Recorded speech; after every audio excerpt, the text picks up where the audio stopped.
Bonsoir, au sommaire de ce JT, Car2Go débarque à Lyon. 200 voitures en libre service sont désormais disponibles en ville. L'OL en finale de la Coupe de la Ligue.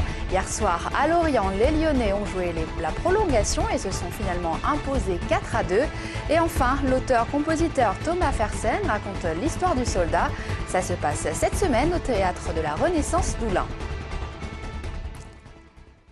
C'est donc une petite révolution à Lyon. Après Autolib, le Grand Lyon propose des voitures en libre service, moyennant une caution de 500 €. Car2Go a été lancé aujourd'hui.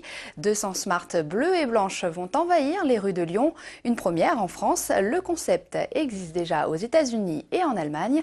Jean-Marc Roffa. Une voiture, ça manque quand même de temps en temps. Donc là, je pense qu'avec ce système-là, je trouve ça génial. Après avoir plébiscité Véleuve, les Lyonnais ont désormais un parc de 200 voitures en libre service dispersées dans toute l'agglomération. Après s'être inscrit, pour en trouver une, il faut surfer sur le site car2go.com ou la localiser sur son téléphone. Vous utilisez votre application, elle va vous géolocaliser, elle va vous dire où sont les Car2Go les plus proches de vous. Et à ce moment-là, vous la bloquez et vous marchez jusqu'à la voiture Car2Go que vous déverrouillez après coup avec votre carte de membre. Ce système offre le gros avantage de prendre ou de déposer la voiture n'importe où en ville. C'est un système qui fonctionne à Lyon intramuros, place de stationnement payante ou gratuite puisque la compagnie Car2Go a préalablement payé sur une base de forfait annuel la ville de Lyon. L'usager n'a pas à se soucier de savoir si c'est une place payante ou gratuite. Une fois sa carte de membre reconnue, le conducteur n'a plus qu'à mettre le contact. S'il veut faire ses courses, un système permet de réduire le tarif horaire pendant l'immobilisation du véhicule. Tout est fait pour faciliter la vie de l'utilisateur. Le parking, le carburant, les assurances, et vous payez à la minute sans être contraint de revenir à un endroit précis.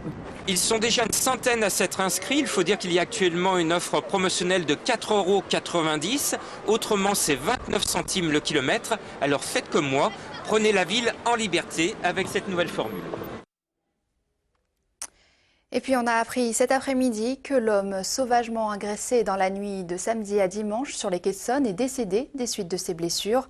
Ce trentenaire originaire de Villeurbanne avait été plongé dans le coma après avoir été roué de coups et écrasé délibérément par une voiture suite à une altercation. Ces 4 agresseurs qui nient toujours les faits ont été mis en examen hier.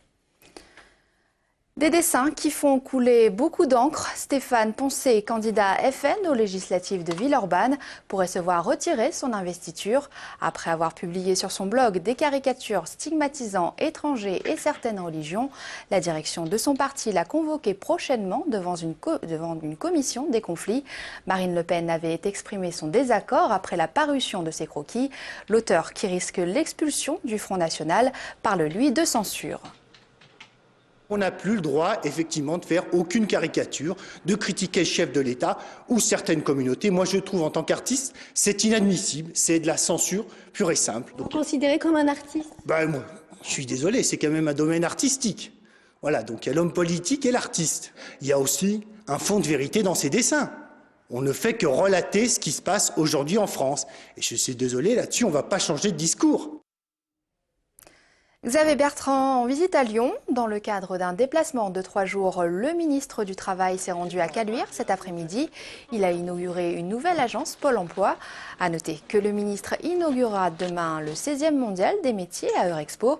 Plusieurs rencontres sont aussi prévues dans la région sur le thème de l'emploi. Il y avait des demandeurs d'emploi, il n'y avait pas d'agence, c'est pas cohérent.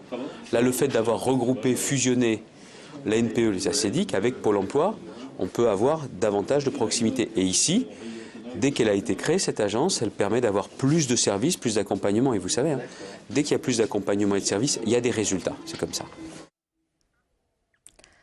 Bilan mitigé pour la loi anti-tabac. 5 ans après l'entrée en vigueur de l'interdiction de fumer dans les lieux publics, le constat est partagé. Si la pollution dans les bars et cafés aurait chuté de 80% selon l'Office français du tabagisme, les associations de protection des non-fumeurs dénoncent un relâchement dans les contrôles. Il y a eu des contrôles assez médiatisés au moment de la mise en application de ce décret en février 2007, mais depuis, il y a un relâchement certain qui s'opère. Et donc, comme il y a de moins en moins de contrôles et de moins en moins de sanctions, un certain nombre d'établissements commencent à se détourner de la réglementation et à tolérer finalement le tabagisme dans leur établissement.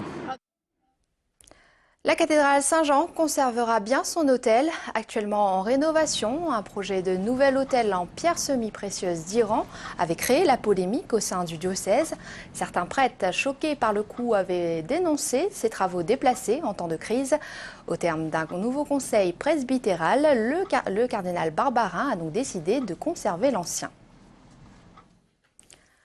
Football, l'OL décroche son ticket pour la finale de la Coupe de la Ligue. Au terme d'un match plein de suspense, les Lyonnais se sont finalement imposés 4-2 à Lorient hier soir. Les hommes de Rémi Garde se rendront donc en avril prochain au Stade de France, à la plus grande joie des supporters qu'a rencontré Félix Thomen. Magnifique. Fantastique. Exploit. Hein. Même les supporters ne s'y trompent pas. La qualification hier soir de l'OL face à Lorient, 4-2 pour la finale de la Coupe de la Ligue est presque miraculeuse. Menés 2-0 à 20 minutes du terme, on voyait mal les hommes de Rémi Garde capables d'inverser la tendance. Certes, la réduction du score par Lacazette entretenait un peu l'espoir, mais alors que le chrono défilait et que l'on rentrait dans le temps additionnel, on se disait que si Lyon devait voir le Stade de France cette saison, ce ne serait pas en finale de Coupe de la Ligue. Pas facile, donc crispé, et puis Jimmy Briand qui nous délivre à la 94e. Comme quoi, il ne faut jamais partir avant la fin du match. Mais ça, on le savait, donc on est resté et on a sauté comme des fous.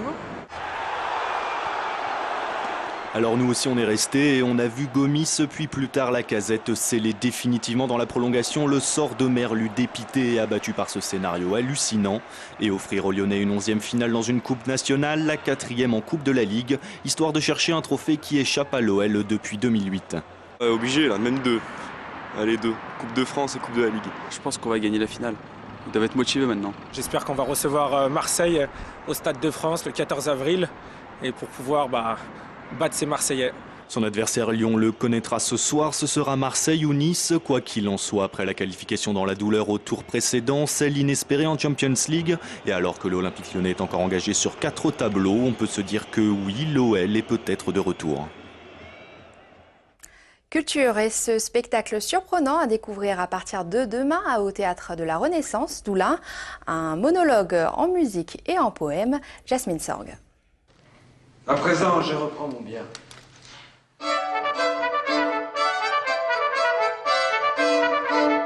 Un soldat vend son âme au diable, son violon contre un livre qui prédit l'avenir, un pacte qui le conduira à tout perdre. L'histoire du soldat, c'est tout d'abord une musique de scène de Stravinsky datant de 1917, mêlée aux mots de Charles Ferdinand Ramuz, un mariage qui a séduit le metteur en scène Roland Ozay. On va vous tirer de la mort. C'est une œuvre fabuleuse, avec une orchestration et un rapport au langage qui est très innovant. Donc c'est un beau poème sur l'humanité en plus, donc pas mal d'ingrédients qui font envie. Pour servir le texte et la musique sur scène, 7 musiciens de la Haute École de musique de Lausanne dans une disposition originale et Thomas Fersen, lui-même musicien, compositeur et conteur dans ses chansons pour la première fois au théâtre. Je m'étais un petit peu préparé encore une fois à ce genre d'expérience sans le savoir parce que de toute façon dans mon projet personnel je vais vers la narration aussi, j'écris, je vous dis des histoires de plus en plus pour les raconter frontalement au public. Comme ça, on aurait tout. J'aurais tout ce que j'avais avant et tout ce que j'ai à présent. D'inspiration faustienne, l'histoire du soldat est plus qu'une pièce de théâtre. Elle se veut avant tout un conte universel à l'esprit poétique et humaniste.